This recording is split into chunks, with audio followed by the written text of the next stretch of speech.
डेरा सच्चा सौदा प्रमुख गुरमीत राम रहीम सिंह इंसान को हत्या के एक मामले में पंजाब हरियाणा हाईकोर्ट ने बरी कर दिया। राम रहीम के साथ ही 4 और लोगों को भी इस मामले में बरी किया गया।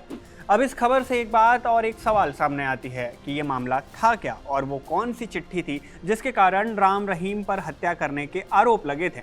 इस वीडियो में इन दोनों ही मुद्दों पर बात करेंगे। हेलो एंड वेलकम, मैं हूं शुभम और आप देख रहे हैं स्विच। 10 जुलाई साल 2002 को हरियाणा के कुरुक्षेत्र के खानपुर कोलियान गांव में एक शख्स की गोली मारकर हत्या कर दी गई थी। जिसकी हत्या हुई थी उनका नाम था रंजीत सिंह। रंजीत सिंह डेरा के पूर्व मैनेजर थे। दैनिक भास्कर की एक रिपोर्ट के मुताबिक हत्या के बाद इस पूरे मामले की पुलिस जांच हुई और डेरे को क्लीन चिट दे दी गई। मतलब शुरुआती जांच में राम रहीम का नाम सामने नहीं आया, लेकिन पुलिस की जांच से असंतुष्ट रंजीत सिंह के बेटे जगसीर सिंह ने जनवरी 2003 में हाईकोर्ट में याचिका दायर कर हत्याकांड की सीबीआई जांच कराने की मांग की। इसके बाद साल 2006 में राम रहीम के ड्राइवर रहे खट्टा सिंह के बयान पर डेरा प्रमुख का नाम इस मामले में शामिल किया गया और फिर साल 2007 में कोर्ट ने इस मामले में कुल 5 आरोपियों पर आरोप तय किए। इसके बाद हत्या के 19 सालों के बाद यानी अक्टूबर 2021 में डेरा प्रमुख समेत सभी 5 आरोपियों को दोषी करार दिया गया, जिसके बाद इन्हें उम्र कैद की सजा हो गई। लेकिन अब सजा मिलने के बस 3 साल के बाद ही राम रहीम हाईकोर्ट से बरी हो गए। खैर, हाईकोर्ट ने तो इस मामले पर राम रहीम को बरी कर दिया, लेकिन अगर रणजीत सिंह के बेटे या उनके पक्षकार चाहें तो मामले को सुप्रीम कोर्ट में चैलेंज कर सकते हैं। ये तो हुई बात हत्या और कार्रवाई की पूरी टाइमलाइन की, लेकिन अब यहाँ सवाल ये आता है कि आखिर हत्या हुई क्यों थी। दैनिक भास्कर ने अपनी रिपोर्ट में बताया कि साल 2002 में रणजीत सिंह डेरा सच्चा सौदा के मैनेजर हुआ करते थे। कुरुक्षेत्र के रहने वाले रणजीत के साथ ही उनका पूरा परिवार भी डेरे से जुड़ा हुआ था।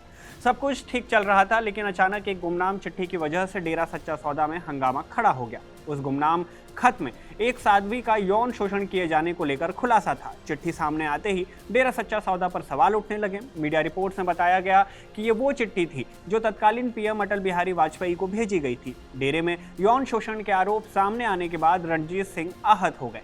इसी बात को लेकर उन्होंने डेरे के मैनेजर पद से इस्तीफा दे दिया था। उनके साथ परिवार के लोग भी डेरे से अलग हो गए थे। सीबीआई के दावे के मुताबिक डेरे को शक था कि रणजीत सिंह ने अपनी बहन से साध्वियों के यौन शोषण की बात गुमनाम चिट्ठी में लिखवाई है। सीबीआई ने जांच के बाद कोर्ट में भी ये कहा था कि राम रहीम को शक था कि गुमनाम चिट्ठी के पीछे रणजीत सिंह का हाथ है, क्योंकि इस चिट्ठी में रंजीत की बहन का भी जिक्र था। बताया जाता है कि इस चिट्ठी के सामने आने के बाद रंजीत को डेरे में बुलाया गया और उसे गंभीर नतीजे भुगतने की चेतावनी दी गई थी। हालांकि रंजीत ने इस चिट्ठी के पीछे अपनी किसी भी तरह की कोई भी भूमिका होने से इनकार किया था, लेकिन इन सब के कुछ दिनों बाद ही उसकी हत्या कर दी गई। हिंदुस्तान टाइम्स की एक रिपोर्ट में बताया गया कि इस चिट्ठी के बिना पर सिरसा के पत्रकार रामचंद्र छत्रपति ने अखबार में एक रिपोर्ट छापी थी। इसके बाद पत्रकार रामचंद्र को 24 अक्टूबर को गोली मार दी गई, जिसके बाद उनकी मौत हो गई। रणजीत सिंह की हत्या के साथ ही साथ छत्रपति की हत्या के केस में भी राम रहीम उम्र कैद की सजा काटे।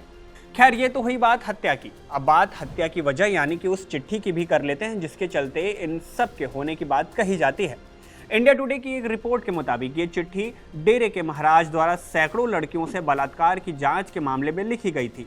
इस लेटर को लिखने वाली महिला ने दावा किया था कि वो 5 साल से डेरा सच्चा सौदा सिरसा में साध्वी के तौर पर सेवा कर रही थी। महिला ने यह भी दावा किया था कि डेरा में उनके अलावा सैकड़ों लड़कियां हैं जो 16 से 18 घंटे तक सेवा करती थी और उन सब का शारीरिक शोषण किया जाता था।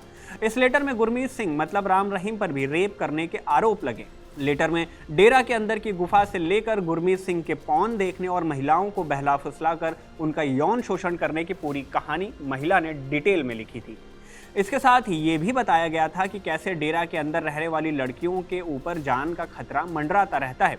कुल मिलाजुला कर बात यह है कि इस चिट्ठी ने डेरा सच्चा सौदा और राम रहीम के खिलाफ ऐसी बातें कही जिसे जानकर सबके होश उड़ गए और तमाम मीडिया रिपोर्ट्स में कहा गया कि इस लेटर को लेकर ही विवाद शुरू हुआ और जिसके बाद पहले डेरा के मैनेजर की हत्या हुई और बाद में पत्रकार छत्रपति की हत्या कर दी गई और दोनों ही हत्याओं के आरोप के चलते राम रहीम को उम्र कैद की सजा सुनाई जाती है। हालांकि कोर्ट ने अब इस मामले में अपना आदेश पलट दिया और गुरमीत राम रहीम के साथ कुल 5 लोगों को इस मामले में बरी कर दिया। लेकिन 22 साल पुराने इस रणजीत सिंह हत्याकांड में बरी होने के बाद भी राम रहीम जेल से बाहर नहीं आ सकेंगे, क्योंकि इस हत्या के अलावा भी अन्य कई मामलों में राम रहीम को जेल की सजा सुनाई गई है। मिंट की एक रिपोर्ट के मुताबिक साल 2017 में राम रहीम को 2 शिष्याओं के साथ रेप करने के आरोप में 20 साल की सजा सुनाई गई थी। इसके अलावा साल 2019 में पत्रकार की हत्या मामले में भी उसे जेल की सजा सुनाई गई, जहां वो उम्र कैद की सजा काट रहा है।